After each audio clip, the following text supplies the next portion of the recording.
Hello and welcome back to my channel, All Purpose Vegan Chronicles. And as you can see, I'm in my car. I'm on the road. I'm headed back home. I drove 2 hours out east to Augusta to meet up with one of my best friends I've known since we were 15. So I've known her for 30 years, literally 30 years. And she was in town. She was visiting her family. And so we organized a way for us to see each other because she wasn't coming to where I live, but I still got to see her. I haven't seen her in about 10 years. So that's where I'm coming back from. But we're not gonna, I was thinking as this day was approaching, I was like, do I want to do a vlog from the car? I felt like what a great way to use some time and reintroduce myself to. I have a lot of new followers that just joined the channel, and I would love to introduce myself, and that's what this video is going to be about.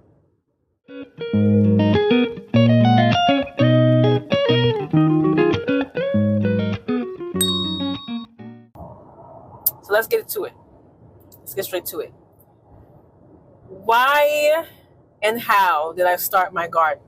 Well, the garden initially was started from a health scare. Really, I was getting ready to have a surgery, and while I was waiting for my surgery date to come up, I had like 2 months to wait because my surgeon, she didn't want to do the surgery by herself. It was a complicated surgery. And so she was trying to wait for another surgeon she prefers to work with. Anyway, blah, blah, blah.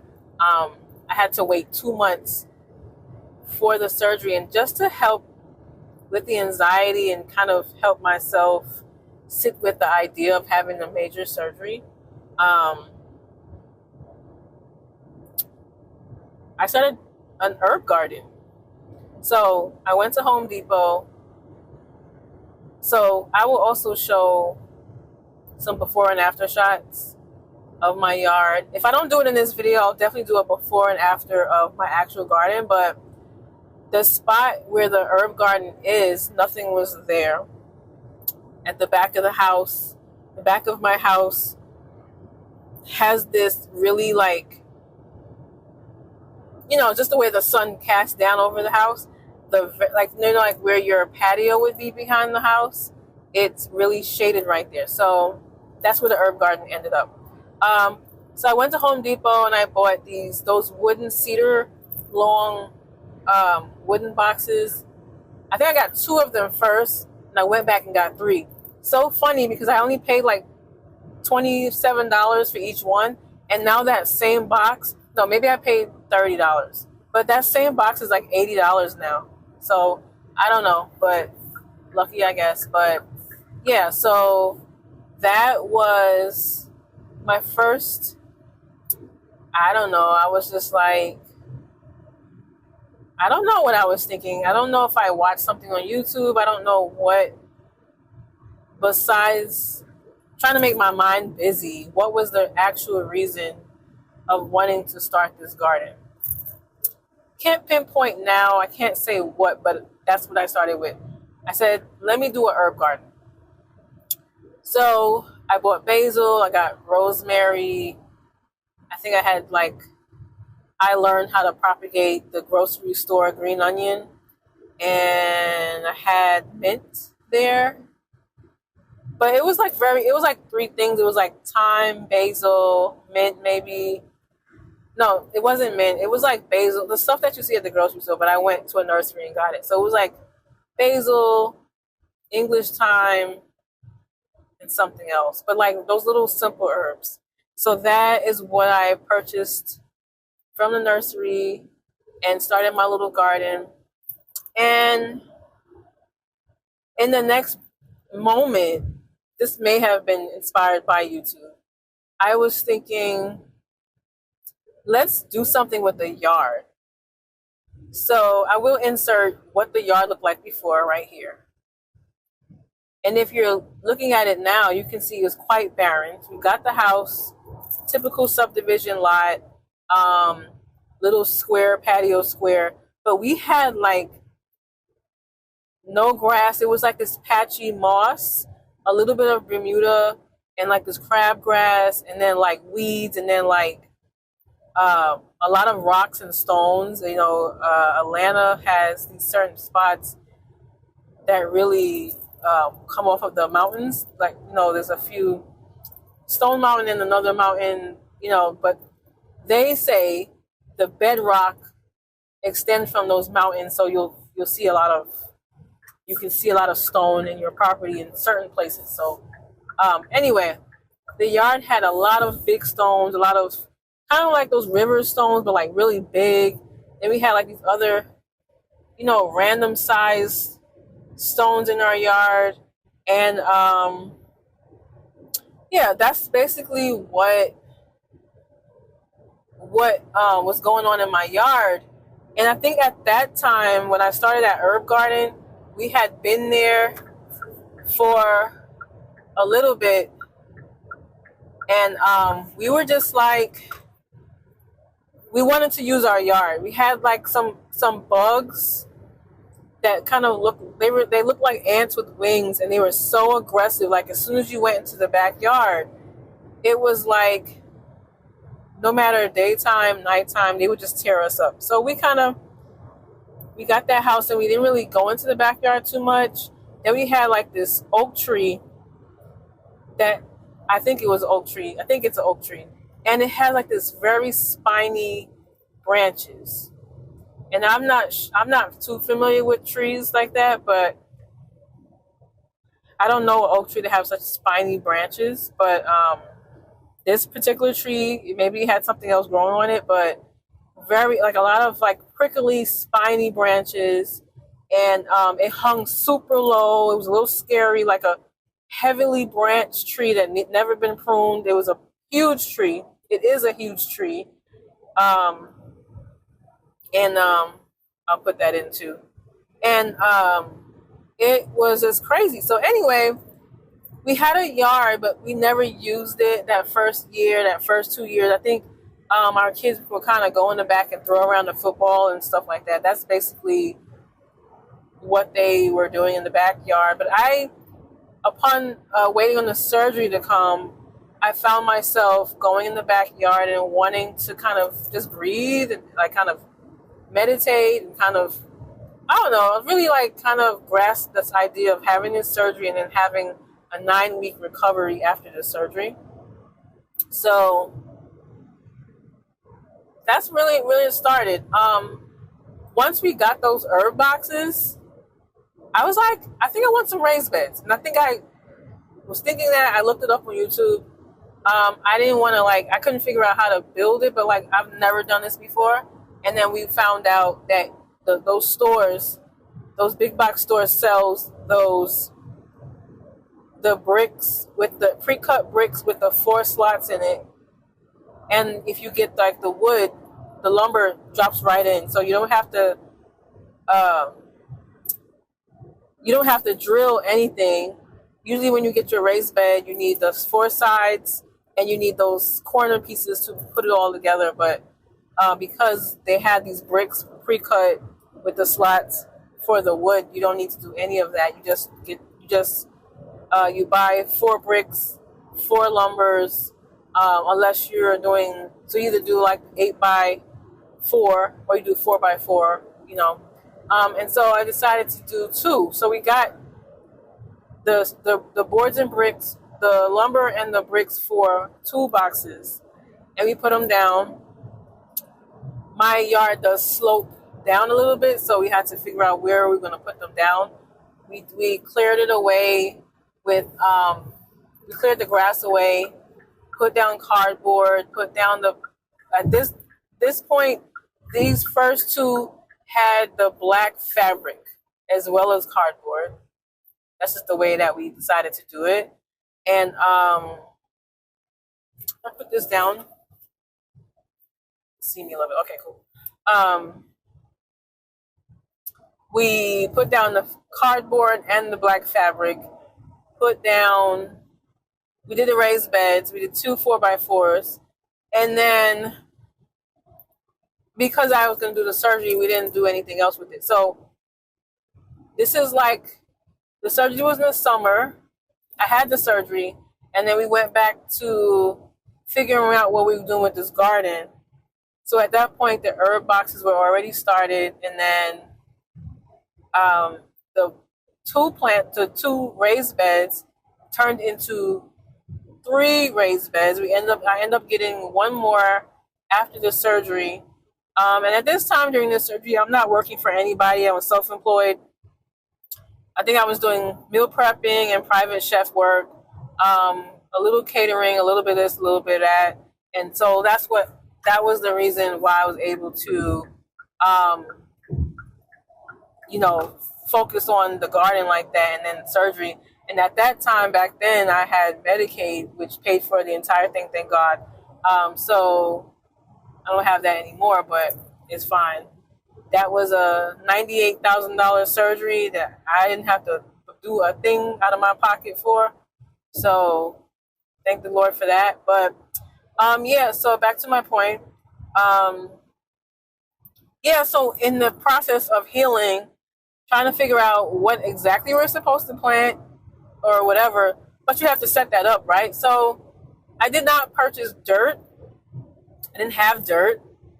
I think I started finding out about composting. And so I was interested in making my own soil. And so we started with the oak tree's leaves that fell, plus the other trees around the backyard.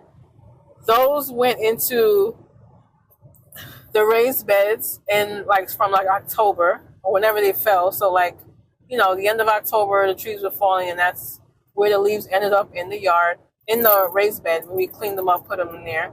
And then for the next October to I want to say April,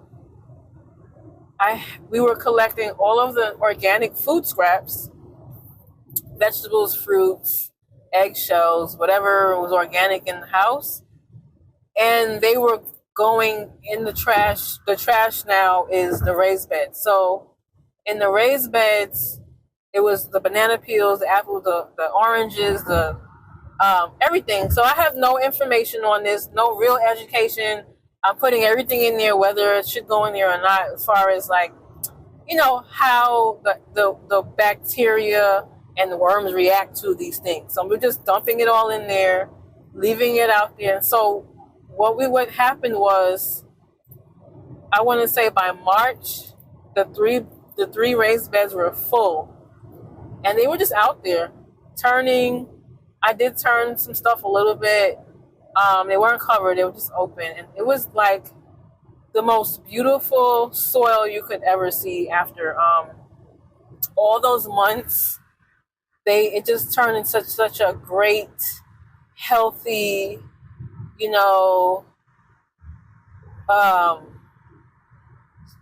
beginning soil. It was very nice. So then we did buy soil and finished topping that off.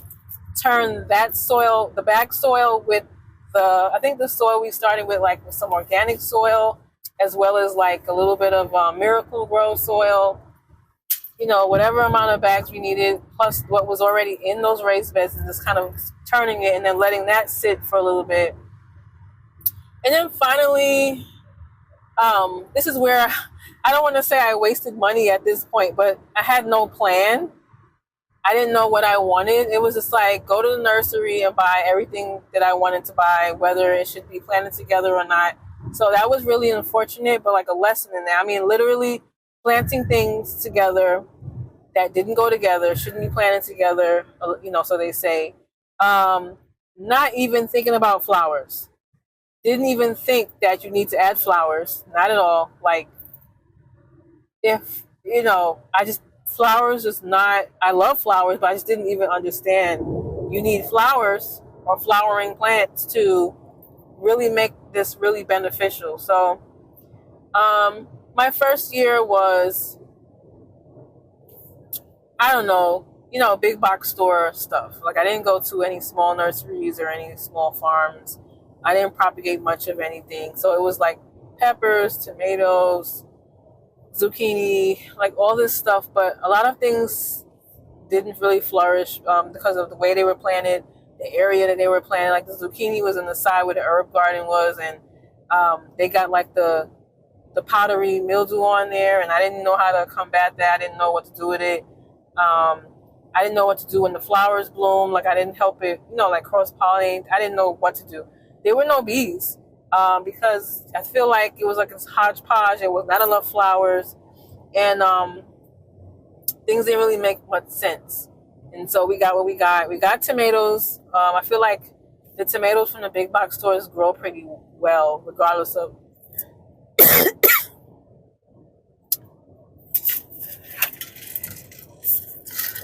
cheers.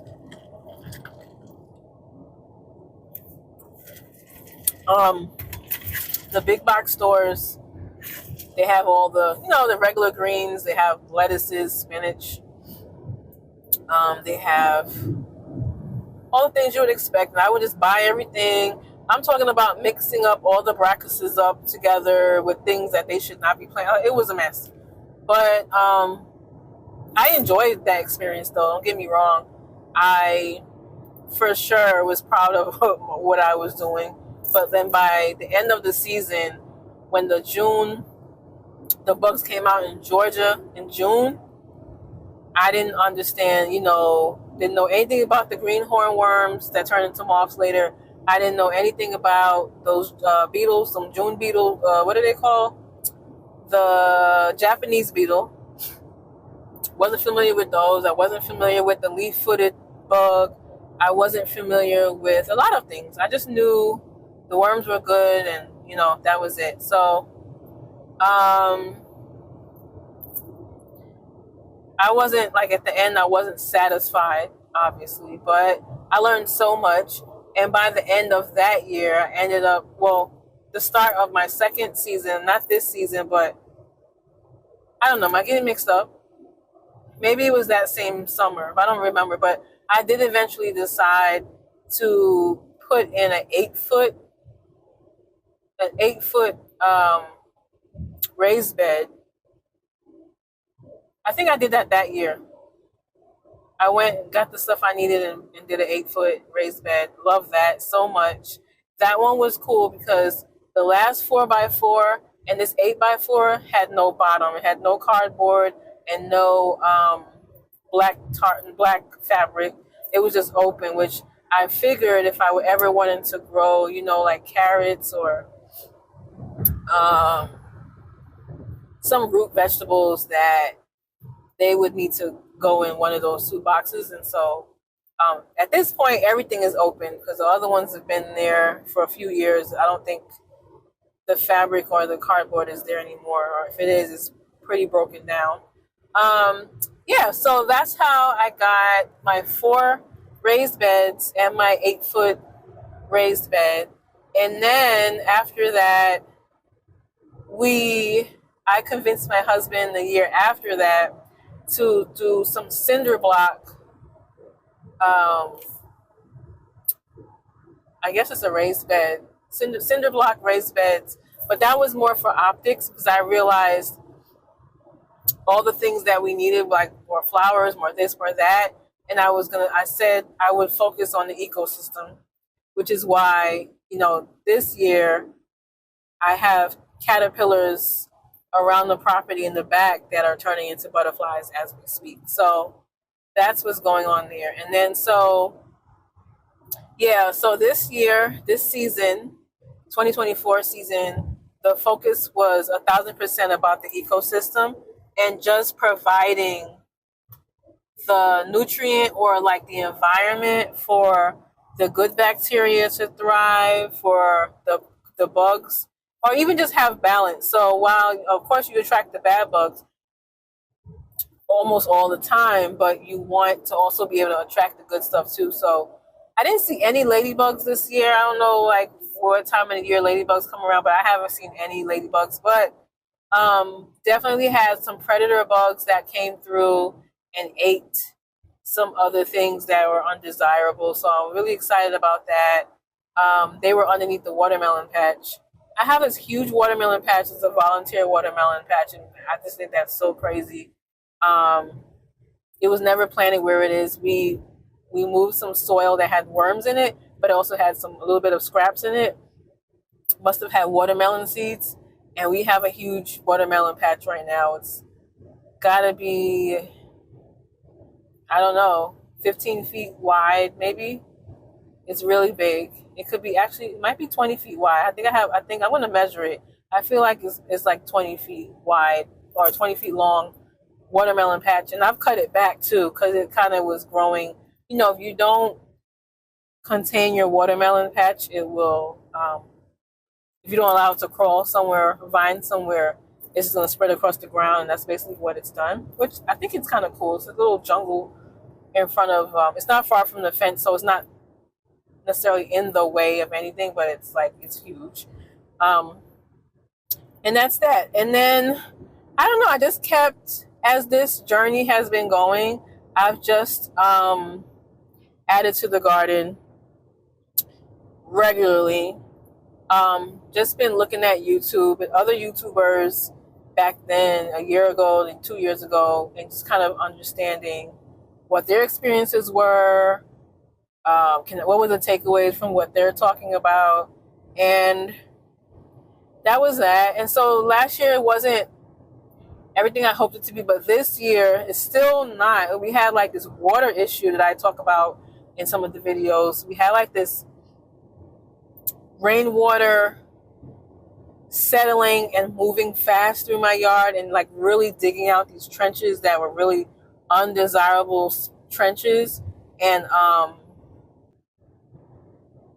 we've gotten that handled. It's still not perfect. We're dealing with water.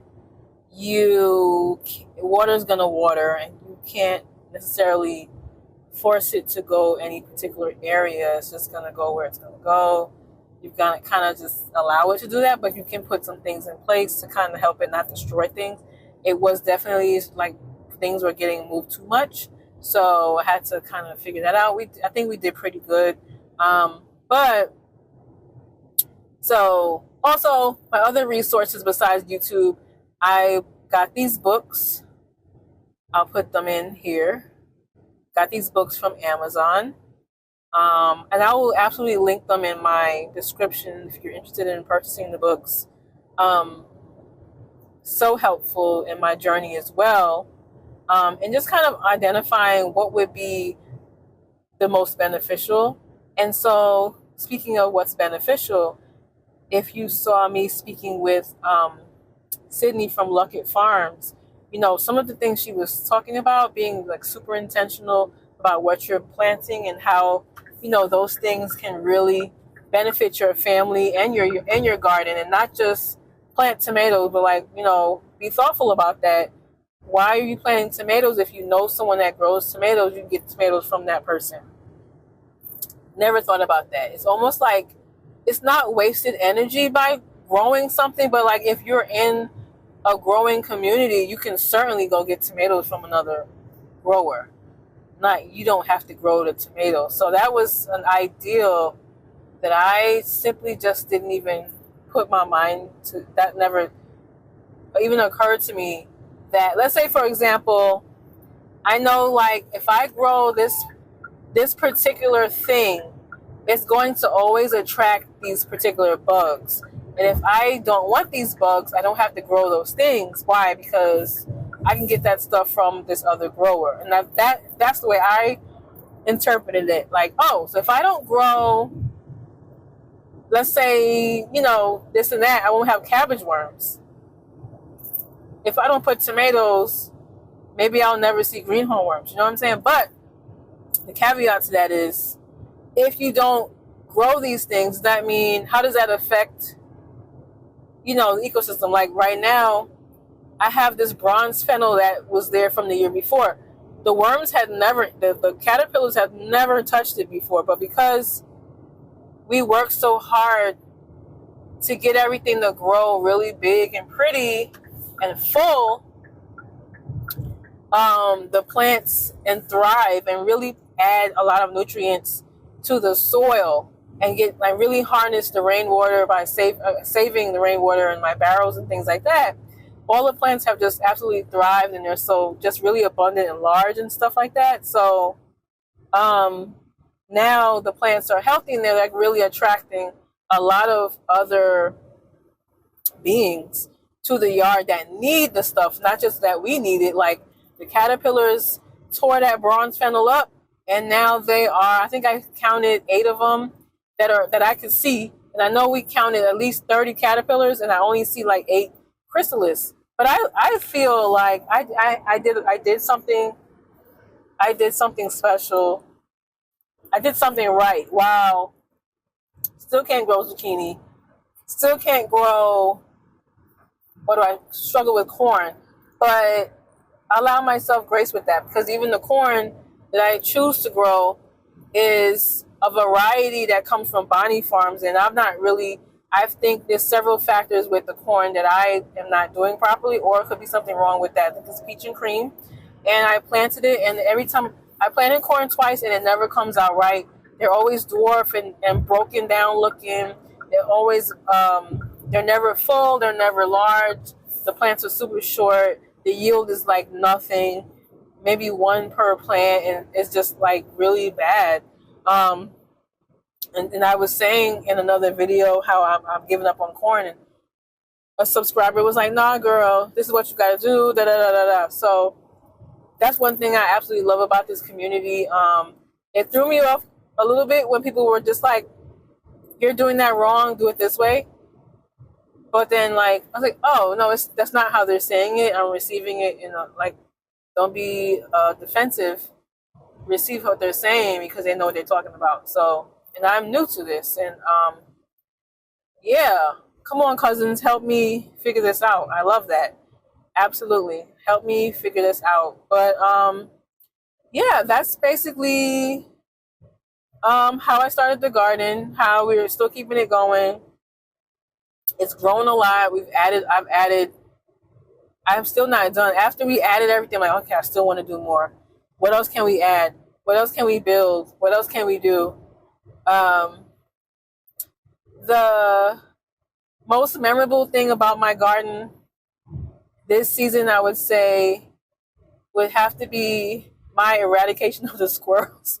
I had these 4 squirrels that were cool until I started putting root vegetables and root things in the yard. And they say when you plant things that require digging, it's very triggering for the squirrels. And I would just see them. I had holes all over the yard. You would think it was gophers. It was just squirrels, because I had garlic, I had onions, I had carrots, and they were just like digging. I couldn't take it anymore.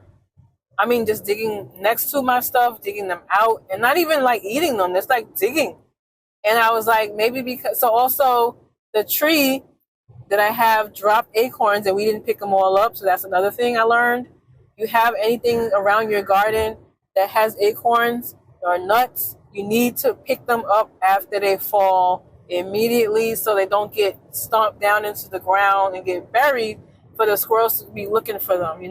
Pick them up, throw them over the fence. That's basically what I'm probably going to be doing. Throw them over the fence so that the squirrels can go over there and get them. Like, they can't, because now it's like they know where they are. Maybe they buried them in the yard, and I don't know. And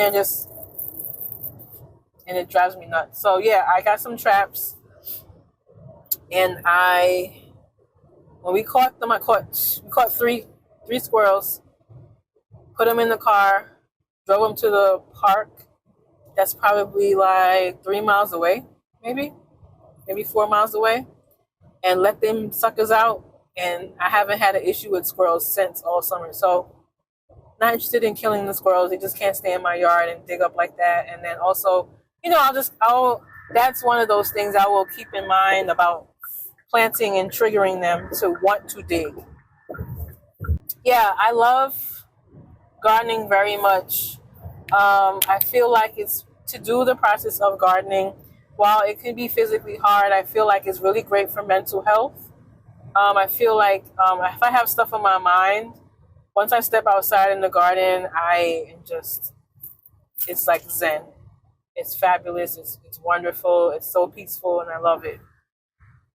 I absolutely love it. I love the surprises. I love the interest. I love, being able to go outside and pick these things and cook this stuff and make salads and be really creative with what I'm picking and what I'm cooking. As I'm a plant-based, plant forward. And so I really enjoy just being able to just pluck right off of the tomato vines and just eat them like grapes, like that's how we eat them. So next year, I think I'm going to find out about how to protect my peach tree. I have a peach tree that I got last June, but I think it's grafted from an older tree because it made, I want to say, it had like 18 or no, had more than that. It started with like 30 fruit from flowers that it did bloom, and then they got larger, they started to fall off, and then the actual fruit that was there was I want to say about 15 peaches, and then there were only 11 peaches, and then put my glasses back on, 11 peaches, and then I just kept counting them. I didn't cover the tree. I wish I did. One day, child, every peach was gone, and we don't know if something ate the peaches. We don't know, and there's nothing on the ground. We had a little bit of, heavy weather, but we don't know what happened to those peaches. They're just gone. And we only got out of 30 peaches, 2 peaches, and they were like it's a white peach variety, so that's really good to know because I didn't know what kind of peach it was. I didn't remember, rather. And I paid $20 for that peach tree. I paid $20 for that peach tree at H Mart in Riverdale when it selling plants, and I got this peach tree for $20. And yeah, and they were pretty good for a first time bearing fruit. They weren't bad at all. So looking forward to next year. I think I'll keep a closer eye on my peach tree next year. But that's it. I think I'll stop the video here.